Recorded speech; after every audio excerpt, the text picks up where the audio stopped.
ಎಲ್ಲರಿಗೂ ನಮಸ್ಕಾರ. ಮಕ್ಕಳಿಗಾಗಿ ಪಂಚತಂತ್ರದ ಕಥೆಗಳನ್ನು ಈ ವಾಹಿನಿಯ ಮೂಲಕ ನಾನು ಪ್ರಸ್ತುತಪಡಿಸ್ತಾ ಇದ್ದೇನೆ. ನಾನು ವೀಣಾ ಪ್ರಮೋದ್. ಪಂಚತಂತ್ರದ ಕಥೆಗಳನ್ನು ವಿಶ್ವದ ಕಾಲ್ಪನಿಕ ಕಥಾ ಸಾಹಿತ್ಯಕ್ಕೆ ಭಾರತದ ಒಂದು ಅದ್ಭುತ ಕೊಡುಗೆ ಎಂದು ಪರಿಗಣಿಸಲಾಗಿದೆ. ಪ್ರಾಣಿ ಪಕ್ಷಿಗಳೇ ಪಾತ್ರವಾಗಿರುವ ಇಲ್ಲಿನ ಕಥೆಗಳಲ್ಲಿ ಮನುಷ್ಯನ ವಂಚನೆ, ದುರಾಸೆ, ಲೋಭ ಮೊದಲಾದ ನಡೆನುಡಿಗಳನ್ನು ಬಹಿರಂಗಪಡಿಸುವ ಪಶು ಪಕ್ಷಿಗಳ ವರ್ತನೆಗಳೊಡನೆ ಹೋಲಿಸಿರುವ ಅಸಾಮಾನ್ಯ ರೀತಿ ಇದೆ. ಸುಮಾರು ಕ್ರಿಸ್ತಶಕ 550ರ ವೇಳೆಗೆ ರಚಿತವಾಗಿರಬಹುದಾದ ಈ ಕಥೆಗಳು ಶಿಶು ಮನೋವಿಜ್ಞಾನವನ್ನು, ಭಾರತೀಯ ನೀತಿಶಾಸ್ತ್ರದ ನೆಲೆಗಟ್ಟನ್ನು ಸಹ ಹೊಂದಿದೆ. ಪ್ರಪಂಚದ 50ಕ್ಕೂ ಅಧಿಕ ಭಾಷೆಗಳಲ್ಲಿ ಅನುವಾದಗೊಂಡಿರುವ ಪಂಚತಂತ್ರದ ಕಥೆಗಳು ಕಿರಿಯರಿಂದ ಹಿರಿಯರವರೆಗೆ ಮೆಚ್ಚುಗೆ ಗಳಿಸಿವೆ.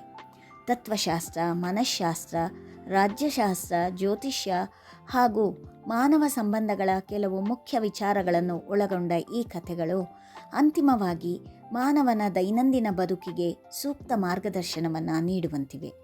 ಹೀಗಾಗಿ ಪಂಚತಂತ್ರದ ಕಥೆಗಳು ಶತಶತಮಾನಗಳಿಂದ ಜನಮನದಲ್ಲಿ ಶಾಶ್ವತ ಸ್ಥಾನವನ್ನು ಗಳಿಸಿ ಉಳಿಸಿ ಬೆಳೆಸಿಕೊಂಡಿದೆ. ಪಂಚತಂತ್ರ ಎಂದರೆ 5 ಉಪಾಯಗಳು ಅಂತ ಅರ್ಥ. ರಾಜನೀತಿಗೆ ಸಂಬಂಧಿಸಿದ 5 ಉಪಾಯಗಳನ್ನು ತಿಳಿಸುವ ಕಥೆಗಳನ್ನು ಒಳಗೊಂಡ ಗ್ರಂಥವೇ ಪಂಚತಂತ್ರ. ನಮ್ಮ ಪರಿಸರದಲ್ಲಿರುವ ಪಶು ಪಕ್ಷಿಗಳೇ ಇಲ್ಲಿನ ಕಥೆಗಳಲ್ಲಿ ಬರುವ ಪಾತ್ರಗಳು.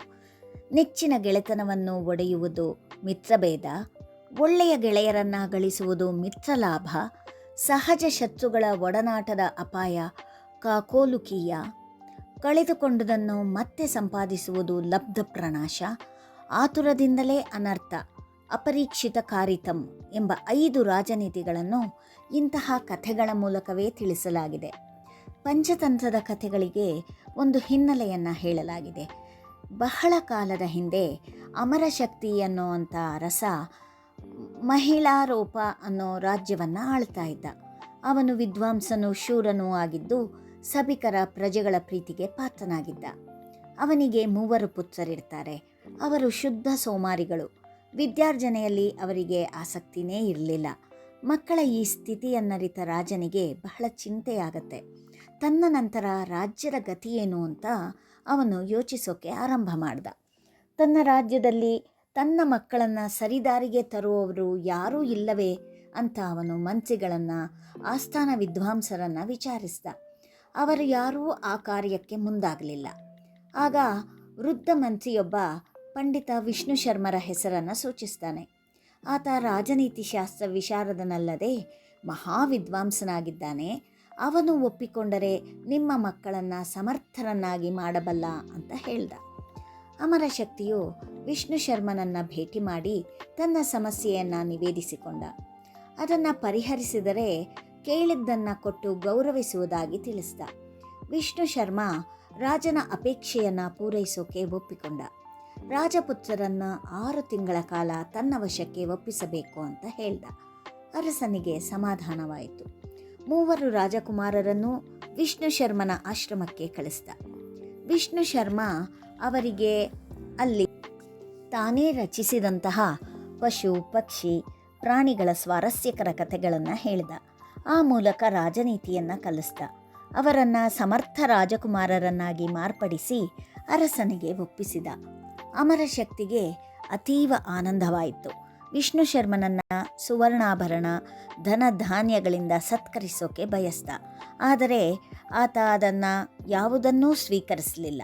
ರಾಜ್ಯಕ್ಕಾಗಿ ತನ್ನ ಕರ್ತವ್ಯವನ್ನು ನಿರ್ವಹಿಸಿದ್ದೇನೆಂದು ಹೇಳಿ ಆಶ್ರಮಕ್ಕೆ ಹಿಂದಿರುಗಿದ. ವಿಷ್ಣು ಶರ್ಮನಿಂದ ಸಂಸ್ಕೃತ ಭಾಷೆಯಲ್ಲಿ ಈ ಕೃತಿ ರಚಿತವಾಯಿತು. ಇದು ಕ್ರಿಸ್ತಪೂರ್ವ 100ರಿಂದ ಕ್ರಿಸ್ತಶಕ 300ರ ಒಳಗೆ ರಚಿತವಾಗಿರಬೇಕೆಂಬ ಅಭಿಪ್ರಾಯ ಕೂಡ ಇದೆ. ಮೂಲಕೃತಿ ಈಗ ಲಭ್ಯವಿಲ್ಲ. ಈಗ ಲಭ್ಯವಿರುವಂತಹ ಮೂಲಕೃತಿ ಪೆಹ್ಲವಿ ಭಾಷೆಯಲ್ಲಿದೆ. ಬಹಳ ವರ್ಷಗಳ ಹಿಂದೆ ಪರ್ಷಿಯಾ ದೊರೆಯ ರಾಜ್ಯ ವೈದ್ಯ ಹಕೀಮ್ ಬರ್ಜು ಎನ್ನುವವನು ಈ ಸಂಜೀವಿನಿಯನ್ನು ಅರಸಿಕೊಂಡು ಭಾರತಕ್ಕೆ ಬಂದನಂತೆ.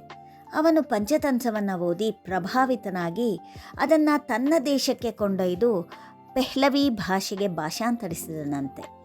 ಅಲ್ಲಿಂದ ಪಂಚತಂತ್ರ ವಿದೇಶಗಳಲ್ಲೂ ಬಹಳ ಜನಪ್ರಿಯವಾಯಿತು. ಅರೇಬಿಯಾ, ಗ್ರೀಸ್, ಯುರೋಪ್ ದೇಶಗಳಲ್ಲಿ ಪ್ರಸಿದ್ಧಿ ಪಡೆಯಿತು. 4ನೇ ಶತಮಾನದಲ್ಲಿ ಅರೇಬಿಕ್ ಭಾಷೆಯಲ್ಲಿ, 11ನೇ ಶತಮಾನದಲ್ಲಿ ಅನೇಕ ಯುರೋಪಿಯನ್ ಭಾಷೆಗಳಲ್ಲಿ, ಕ್ರಿಸ್ತ ಶಕ 1251ರಲ್ಲಿ ಹಳೆಯ ಸ್ಪ್ಯಾನಿಷ್ ಭಾಷೆಯಲ್ಲಿ, ಕ್ರಿಸ್ತ ಶಕ 1260ರಲ್ಲಿ ಲ್ಯಾಟಿನ್ ಭಾಷೆಯಲ್ಲಿ, ಕ್ರಿಸ್ತ ಶಕ 1480ರಲ್ಲಿ ಜರ್ಮನ್ ಭಾಷೆಯಲ್ಲಿ, ಅನಂತರ ಫ್ರೆಂಚ್, ಜಪಾನ್, ಚೈನಾ, ನೇಪಾಳಿ ಭಾಷೆಗಳಲ್ಲಿ ಅನುವಾದಗೊಂಡಿದೆ. ಹೀಗೆ ವಿಶ್ವದ 50ಕ್ಕಿಂತಲೂ ಹೆಚ್ಚು ಭಾಷೆಗಳಲ್ಲಿ ಅನುವಾದಿತವಾದ ಜನಪ್ರಿಯ ಗ್ರಂಥ ಪಂಚತಂತ್ರ. ಇದು ಇತ್ತೀಚೆಗಷ್ಟೇ ಭಾರತೀಯ ಭಾಷೆಗಳಲ್ಲಿ ಅನುವಾದಗೊಂಡು ಪ್ರಸಿದ್ಧಿ ಪಡೆಯಿತು. ಪಂಡಿತ ವಿಷ್ಣು ಶರ್ಮನಲ್ಲದೆ ವಸುಭಾಗ ಭಟ್ಟನೆಂಬ ಇನ್ನೊಬ್ಬ ವಿದ್ವಾಂಸನಿಂದ ಸಂಸ್ಕೃತ ಭಾಷೆಯಲ್ಲಿಯೇ ರಚಿತವಾದ ಇನ್ನೊಂದು ಪಂಚತಂತ್ರ ಇದೆ. ಅದರ ಮೂಲಪ್ರತಿ ಈಗ ಲಭ್ಯವಿಲ್ಲ. ಆದರೆ ಆ ಗ್ರಂಥವನ್ನು ದುರ್ಗಸಿಂಹನೆಂಬುವನು ಚಂಪೂ ಶೈಲಿಯಲ್ಲಿ ಕರ್ನಾಟಕ ಪಂಚತಂತ್ರವೆಂಬ ಹೆಸರಿನಲ್ಲಿ ಕನ್ನಡ ಭಾಷೆಗೆ ಅನುವಾದಿಸಿದ್ದಾನೆ. ನಾರಾಯಣ ದೀಕ್ಷಿತರ ಹಿತೋಪದೇಶ, ಸೋಮದೇವನ ಕಥಾಸರಿತ್ಸಾಗರ, ಕ್ಷೇಮೇಂದ್ರನ ಬೃಹತ್ ಕಥಾಮಂಜರಿ ಇವು ಸಂಸ್ಕೃತ ಭಾಷೆಯಲ್ಲಿ ರಚಿತವಾದಂತಹ ಕೃತಿಗಳು. ಇವೆಲ್ಲ ಪಂಚತಂತ್ರದ ಸಾಲಿಗೆ ಸೇರುತ್ತವೆ. ಕೇಳುಗ ಮಿತ್ರರೇ, ಇದಿಷ್ಟು ಪಂಚತಂತ್ರದ ಒಂದು ಪೂರ್ವಭಾವಿ ಪೀಠಿಕೆಯಾಗಿತ್ತು. ನಮ್ಮ ಮುಂದಿನ ದಿನಗಳಲ್ಲಿ ಕಥಾವಲ್ಲರಿ ವಾಹಿನಿಯ ಮುಖಾಂತರ ಪಂಚತಂತ್ರದ ಕಥೆಗಳನ್ನು ಪುಟಾಣಿಗಳಿಗಾಗಿ ನಾನು ವೀಣಾ ಪ್ರಮೋದ್ ಪ್ರಸ್ತುತಪಡಿಸುತ್ತಿದ್ದೇನೆ. ಧನ್ಯವಾದಗಳು.